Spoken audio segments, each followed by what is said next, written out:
Assalamualaikum warahmatullahi wabarakatuh. Perkenalkan, kami dari kelompok 6 ingin menjelaskan mengenai pembuatan proposal, skripsi, dan presentasi yang baik. Namun sebelum itu, perkenalkan, saya, Lucy Armando Silalahi, dengan ujung NIM 69. Perkenalkan, nama saya Riri Sonia dengan ujung NIM 47.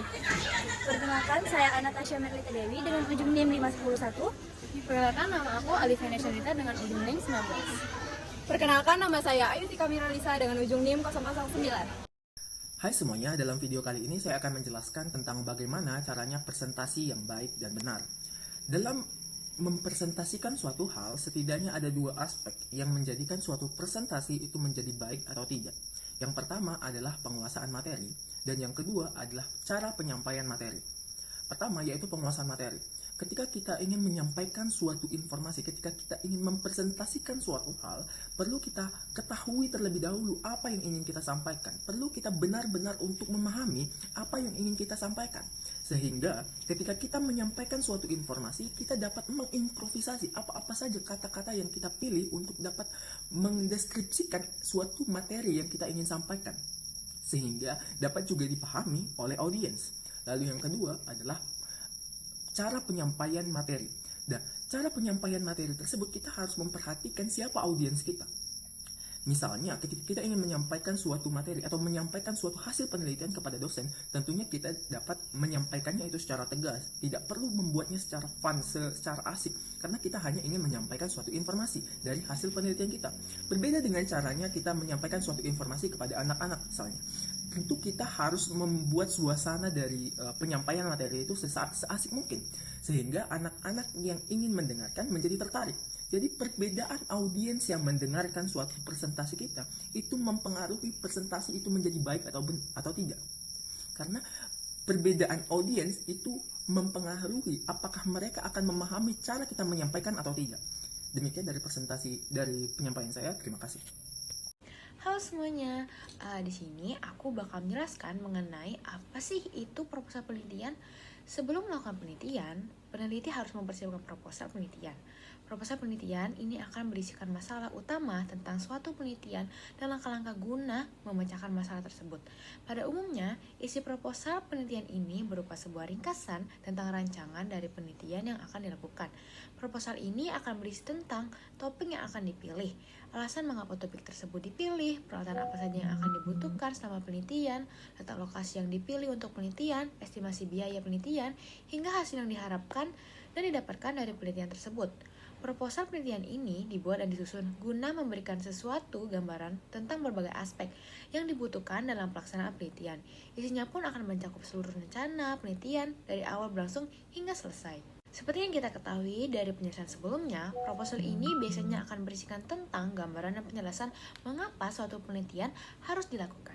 Selain itu, proposal penelitian juga mempunyai fungsi untuk meyakinkan pembacanya jika penelitian yang diusulkan itu memang penting dan harus dilakukan. Bukan hanya itu, proposal penelitian ini juga bisa menjadi sebuah kerangka acuan untuk peneliti melaksanakan penelitian agar sesuai dengan rencana awal dan mendapatkan hasil yang sesuai dengan apa yang diharapkan sebelumnya.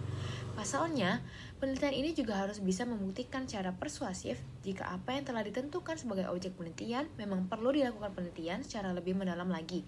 Hal ini juga untuk memberikan alasan secara logis tentang penjelasan metodologi sehingga hasil penelitian tersebut dapat diterima dan bermanfaat bagi orang lain. Proposal penelitian dibagi dalam beberapa jenis sesuai dengan tujuan dan bentuk proposalnya.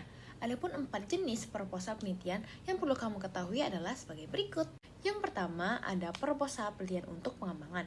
Proposal ini biasanya dibuat untuk kegiatan yang akan menghasilkan suatu produk atau rancangan yang bisa dipakai untuk memecahkan suatu masalah yang aktual.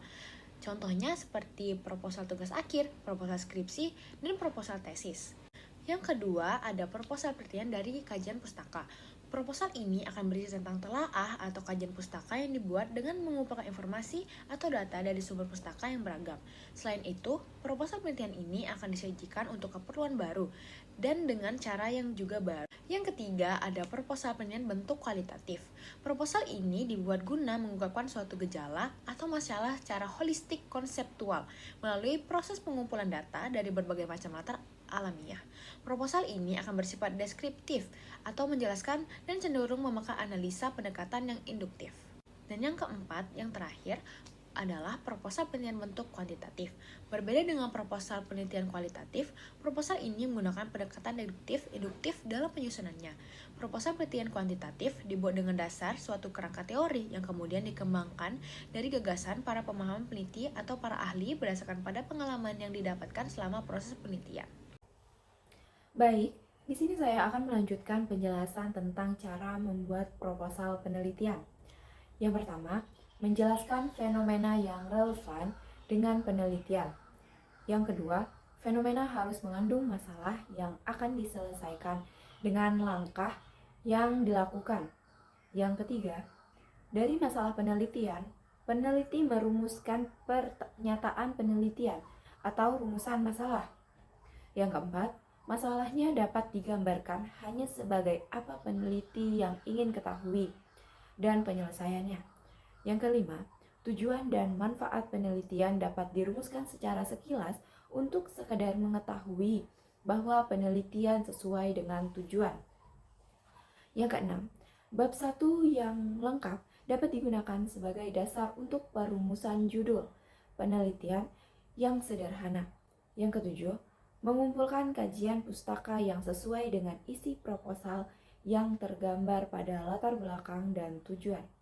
Yang kedelapan, menentukan metode penelitian yang akan digunakan untuk menemukan pemecahan masalah. Selanjutnya, penjelasan tentang sistematika penulisan proposal penelitian. Yang paling sedikit memuat hal-hal sebagai berikut. Yang pertama, judul penelitian.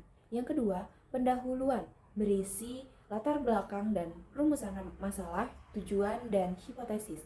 Yang ketiga, tinjauan pustaka dan kerangka berpikir.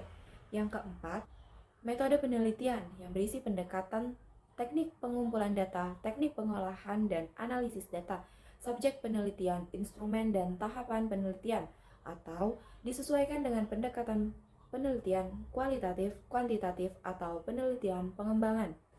Yang kelima, jadwal pelaksanaan penelitian. Yang keenam, daftar pustaka, dan yang terakhir, lampiran. Selanjutnya ada ketentuan penulisan proposal penelitian. Yang pertama, menggunakan kertas HPS ukuran A4. Yang kedua, huruf Times New Roman ukuran 12 dengan spasi 1,5.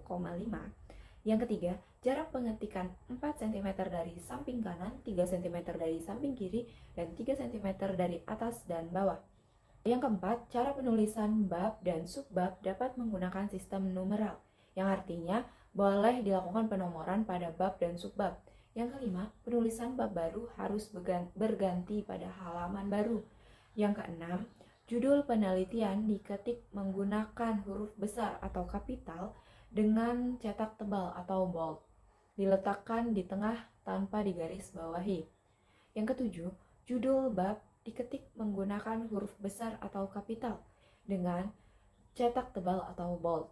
Yang kedelapan, halaman bagian depan yang meliputi judul, nama peneliti, kata pengantar, dan daftar isi diberi nomor halaman menggunakan angka Romawi kecil dan diketik di sebelah kanan bawah. Yang kesembilan, jumlah halaman minimal 15-20 halaman di luar lampiran. Baiklah, selanjutnya saya akan menjelaskan terkait cara penulisan skripsi yang baik dan benar. Skripsi sendiri adalah karya tulis ilmiah yang disusun oleh mahasiswa sebagai syarat untuk memperoleh gelar sarjana atau S1 di sebuah perguruan tinggi. Skripsi biasanya mencakup penelitian atau analisis mendalam terhadap suatu topik tertentu dalam bidang studi yang relevan. Dalam konteks pendidikan di Indonesia, skripsi berfungsi sebagai pengujian kemampuan mahasiswa dalam melakukan penelitian yang independen, analisis kritis, dan komunikasi yang ilmiah. Selanjutnya adalah proses pembuatan skripsi, di mana langkah-langkah penting dalam menulis skripsi melibatkan beberapa tahapan yang sistematis. Yang pertama adalah pemilihan topik, di mana sebagai seorang peneliti, kita perlu memilih topik yang menarik dan relevan dengan bidang studi yang kita tekuni. Dan pastikan topik yang akan kita pilih ini memiliki potensi untuk diteliti dan dianalisis secara mendalam nantinya. Selanjutnya adalah perumusan masalah. Penting bagi peneliti atau penulis untuk menentukan masalah yang ingin diteliti dengan jelas dan spesifik, karena hal ini akan membantu peneliti atau penulis dalam mengarahkan penelitian ke pertanyaan yang akan terfokuskan.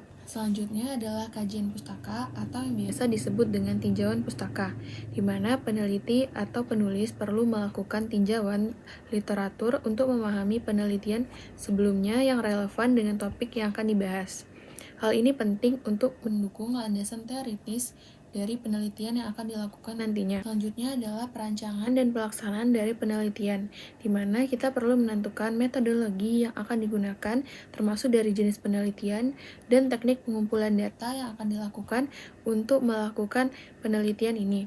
Lalu dilakukan pengumpulan data, di mana data tersebut akan dikumpulkan dengan metode yang telah direncanakan sebelumnya, baik melalui survei, wawancara, ataupun melalui observasi. Selanjutnya dilakukan analisis data. Analisis data dikumpulkan untuk menjawab pertanyaan dari penelitian yang sedang berlangsung. Lalu gunakan juga analisis data yang sesuai untuk mendapatkan hasil yang relevan dan valid. Selanjutnya adalah tahap penyusunan. Yang pertama pada penyusunan kesimpulan, di mana dilakukan peringkasan terhadap kesimpulan yang telah didapatkan dari hasil penelitian yang telah didapatkan, dan berikan jawaban terhadap pertanyaan penelitian atau rumusan masalah yang menjadi pertanyaan dari penelitian ini. Selanjutnya, penyusunan laporan. Buatlah laporan skripsi yang terstruktur yang mencakup semua bagian penting seperti pendahuluan, tinjauan pustaka, metodologi, hasil, pembahasan, dan juga lampiran untuk menyertakan bukti pada penelitian tersebut. Dalam menulis skripsi, terdapat kerangka sistematis yang digunakan untuk memudahkan penyampaian ide dan hasil penelitian secara ilmiah. Umumnya, skripsi memiliki 5 bab utama. Pada bab pertama yaitu adalah pendahuluan. Bagian pendahuluan, penulis akan menjelaskan latar belakang masalah, rumusan masalah, tujuan penelitian, serta manfaat penelitian. Latar belakang sendiri ditulis bertujuan untuk memperkenalkan topik dan menunjukkan urgensi penelitian. Sedangkan rumusan masalah yaitu merumuskan pernyataan penelitian secara spesifik. Pada bab kedua yaitu adalah tinjauan pustaka. Pada bab tinjauan pustaka akan mencakup landasan teori, hasil penelitian terdahulu, kerangka pemikiran, dan landasan teori digunakan untuk memperkuat argumen, sementara kerangka pemikiran menjelaskan alur logis yang digunakan dalam penelitian. Pada bab ketiga yaitu adalah bab metode penelitian. Pada bab ini sangat penting karena di bab ini menjelaskan mengenai metode penelitian yang kita gunakan. Di sini penulis merincikan jenis penelitian, lokasi, populasi, sampel, alat dan bahan, serta teknik analisis data. Metode ini dirancang agar penelitian dapat diulang atau diverifikasi oleh penelitian lain. Yaitu, yang selanjutnya ada bab 4, yang dimana bab 4 adalah hasil dan pembahasan atau merupakan inti dari skripsi. Yang dimana hasil memaparkan data yang diperoleh dari penelitian baik dalam bentuk tabel, grafik maupun deskripsi. Sedangkan pembahasan ditulis bertujuan untuk menganalisis data tersebut dengan menghubungkannya pada teori dan tujuan penelitian. Bab terakhir yaitu adalah bab 5, yang dimana adalah bab kesimpulan dan saran. Bab terakhir ini mencakup atau merangkum jawaban dari rumusan masalah yang diajukan, sedangkan saran ditujukan untuk peneliti selanjutnya atau pihak-pihak terkait untuk mengembangkan penelitian lebih lanjut. Dan terdapat juga bagian tambahan, yang dimana pada bagian tambahan yaitu terdapat daftar pustaka dan lampiran. Daftar pustaka mencantumkan atau memuat semua sumber referensi yang digunakan, sedangkan pada bagian lampiran berisi data tambahan seperti kuesioner, dokumen, atau hasil pengolahan data. Baiklah, demikian yang sudah kami sampaikan. Terima kasih sudah menonton. Wassalamualaikum